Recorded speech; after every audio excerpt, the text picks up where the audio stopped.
Okay, hi students. So this is Wednesday of week 2, and this is going to be a short presentation today because we're almost finished with the stuff that I want to cover from chapter 1.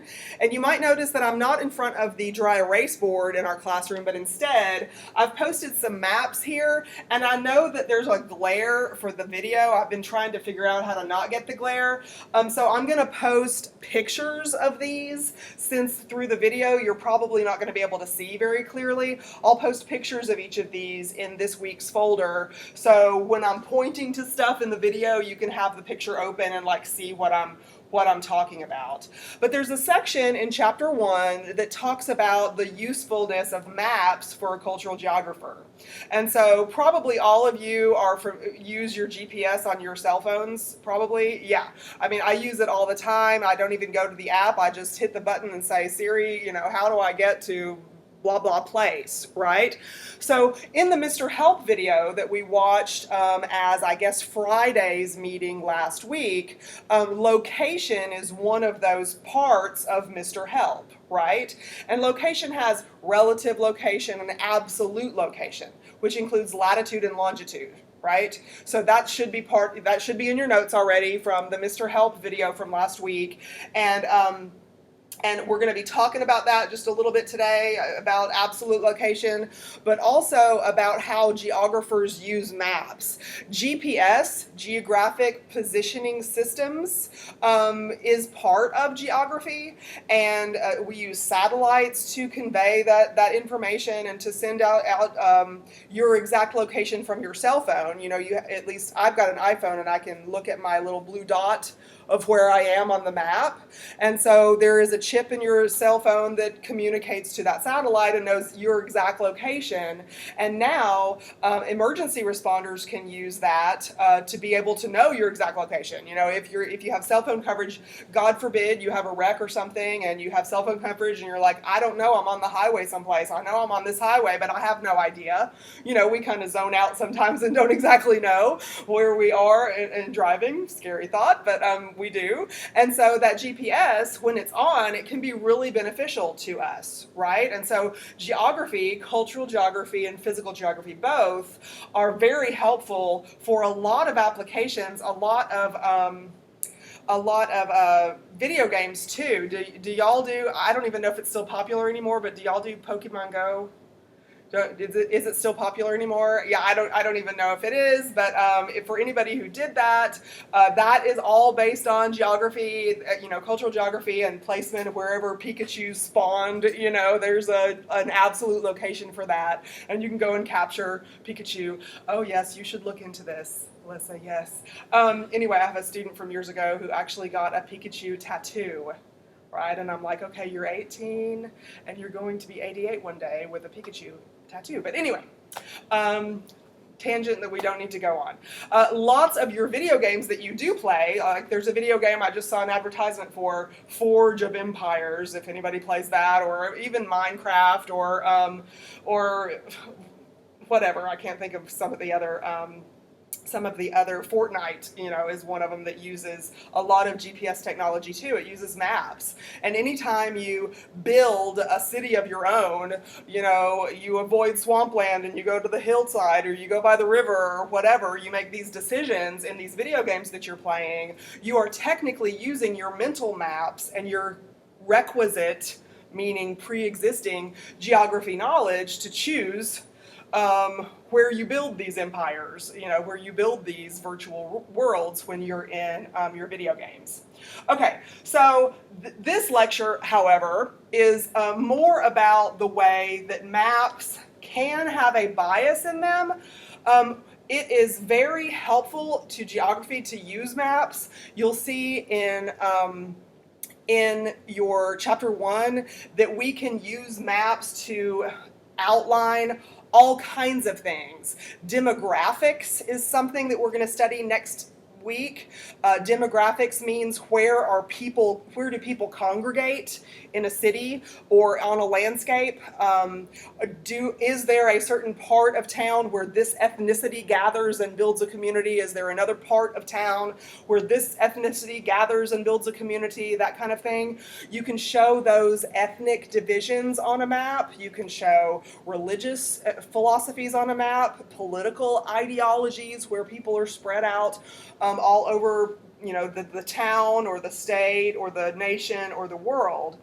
But this short lecture that'll take us another 5 or 10 minutes, I want to show you some biases that are built into maps sometimes intentionally, sometimes unintentionally, but you, as a thinking human being who's getting college level work, who is encouraged constantly to ask questions and to doubt in a constructive way, doubt what you hear and ask questions instead of just taking everybody's word for it. I want you to look at these examples of maps. And again, if you're looking at YouTube, please open these GIFs that I'm going to post in this week's folder, because this little map over here in particular, which I think is really hard to see on YouTube, has some major biases in it. Both of these maps have some major biases in them, but I have these two in particular up on the wall to compare because there are some biases in them, and this one has more biases in it than this one. And so I want to ask those of you who are present today to tell me whether you can disregard this line for just a second that I've drawn on here myself. So disregard that line for just a second and tell me whether you can look at these two maps, and I'm not talking about color of places, but can you tell if there's a bias at all? A bias means like a slant toward, it's not objective.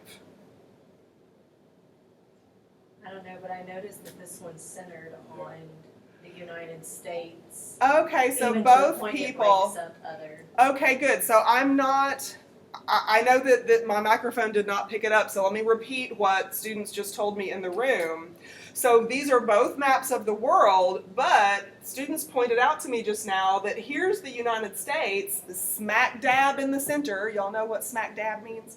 My family always says that. Smack dab in the middle of this map, whereas here is a world map and the United States is not in the center, okay? So this could be, I don't know if in psychology they use like the word subliminal, but this could be a message. What kind of bias could this maybe unintentionally or intentionally put in people's minds about the shape of the world or the importance of one place over the next in the world? Right? So I'm asking that, of course, you can answer that question if you want, but it's more, out loud if you want, but it's more food for thought when I ask that question. So yeah, many, many, many maps of the world when I was growing up put the U.S. right smack dab in the middle, and it broke up this huge continent of land. So this is Russia. It said USSR when I was little. It was the United Soviet Socialist Republics. It completely broke this up instead of breaking up the Pacific Ocean. And this map breaks up the Pacific Ocean and keeps this huge landmass of Asia intact, so you can see more continuity. So this map does not have the bias that the U.S. is the single most important place in the world and we're going to put it smack dab in the middle, and to heck with the rest of this continent, we're just going to cut it up so you don't even see that this is the same thing as this. So there are some biases in maps that can give us subtle messages or not so subtle messages about elitism or first world, second world, third world kind of issues, which we don't have really a definition of those things yet. I'm sure you've heard those phrases before: first world, second world, third world. So anyway, always be critical in a question asking kind of way when I say critical here. Always examine a map first when you're looking at it to see whether any biases pop out at you, because it might affect the way you literally view the world in your mental map that we all have in our brains. Okay. So one more thing about biases, you will see in your textbook when a map is drawn, it's not typically drawn in a square. You don't see the oceans spreading all out like this, and you see less of a distortion up toward the top of the map. So, of course, we all know, I think I've used the imagery of being in the space station looking down at the globe. You can tell that it's round, right? You can see that it's round from there. We know that it's round from all, kindergarten. We know that all the planets are round, right? But how is it that we can take that round planet and spread it out flat on this two-dimensional surface? And so there have been a lot of biases in maps over the years just simply because we try to take that round thing and spread it out flat. And so a lot of these maps will have latitude and longitude lines on them. And in this case, the longitude lines are curved as they should be. The latitude lines are flat as they should be. But they're distorted at the top in other words, to make this flat and spread it out over this flat area. This landmass here, Russia and Greenland and parts of Canada up here and even Alaska, which you see on two different places of this map. See, this green part here is Alaska and this green part here is Alaska. Does this one look way bigger than that one over there? And it's the same thing. It's because of the distortion of the curve of that longitude. It actually gets narrower and narrower up at the pole, and you're not able to make it that narrow to spread it out into this square or rectangular shape, right? So you also have to be aware that land masses and water masses that are on maps are not necessarily as expansive as they appear when you have a projection of the Earth in this two-dimensional form. So on the maps in your textbook, you'll see them, obviously on the flat page of your textbook, but you'll see them with kind of like lobes of the Earth. You won't see it filling out the entire rectangular shape here. You'll see a curvature, like kidney bean kind of shaped sections of the map so that it tries to prevent that kind of distortion from happening. So pay attention to that also, because we will be looking at and using lots of different maps that were made at lots of different times of history. And it's only been really recently, the last 20 years or so, that we've used that kidney bean kind of section of the globe to try to get rid of some of these distortions, because that's misleading also. Okay, questions or anything yet? I feel like I'm talking really fast because all my coffee is working. It's doing what it should.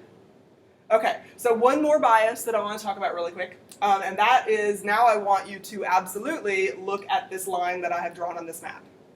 Okay, and again, we're back to the little map that you need to be looking at as a GIF if you're looking at this on YouTube. And this is the one with the United States smack dab in the middle, so we know that this one has biases of the United States is the center of the Earth. Right? This one also has biases, since it's rectangular, of making Greenland look absolutely huge, making Russia look way bigger than it is, right? Because it's all spread out and distorted.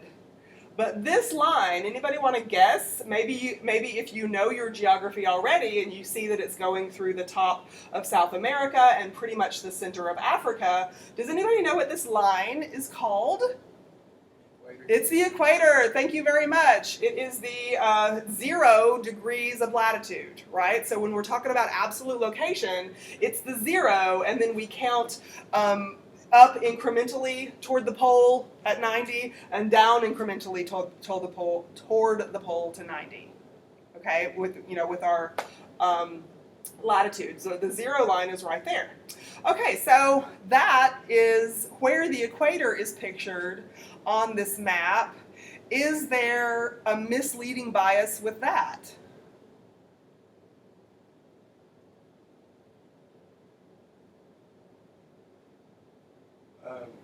It looks like the equator will be like right in the middle of that map, and then that one it's a little lower. This one is corrected for, see, the majority of the land masses on the globe do happen to be in the northern hemisphere. There tends to also be a bias not only that the United States is in the center of this map, but also that things that go on in the northern hemisphere are more important than things that go on in the southern hemisphere. That can be one of the assumptions that people could make about a map like this that doesn't only distort the shape of land masses, but it also misleads you about where literally the belt that goes around the center of the Earth actually is. So there's all kinds of distortions that can be on maps. One of the reasons why this video that we're doing today in class is going to be so much shorter than the regular class time is because I'm going to post in the week 2 folder a second short video from YouTube that I want you to watch today. Some of you might remember the show West Wing that was on like 10 years ago or something? You're too young. But some of you might remember West Wing. It was a TV show. I think it's been off the air for at least 10 years. But anyway, there's a short video from that TV show that I want to have you watch that's also about the distortions in maps and the inequality, the social inequality that sometimes can be gleaned when you look at maps critically and try to find whether there are biases in them. So that video I think is like 6 minutes long or something. It's just a clip from one of the TV shows that they had where they have some geographers go in and give a presentation about world maps and the way things are presented. Okay, so there's also a section in Chapter 1 about the use of maps that you need to read, please. The information from this lecture today and the short little lecture or the short little video from that TV show, The West Wing, this will not show up on a quiz until Quiz 3, which is next week. So Quiz 2 is available for you in the Geography Week 2 folder right now. I'm sure I put it there this morning. I think I set it to release immediately. I think it's there already. And the information from this lecture, you need to take notes on. And if I were you, I would put like a line in my notes that say Quiz 3 starts here or something. Because I'm going to go back to this one before I make questions for Quiz 3. Okay? So this will be on Quiz 3? Today will be on Quiz 3, not Quiz 2. Okay, heard that. Both lectures from last week that were about geography stuff and the lecture from Monday I used to make the Quiz 2 questions. We're good? Okay, so as always, text me with questions. Look for those other videos that I mentioned are going to be in this week's folder. Look for the pictures of these maps that I'm going to post in this week's folder because I couldn't figure out how to get the glare not to happen. And I will see y'all soon. Bye.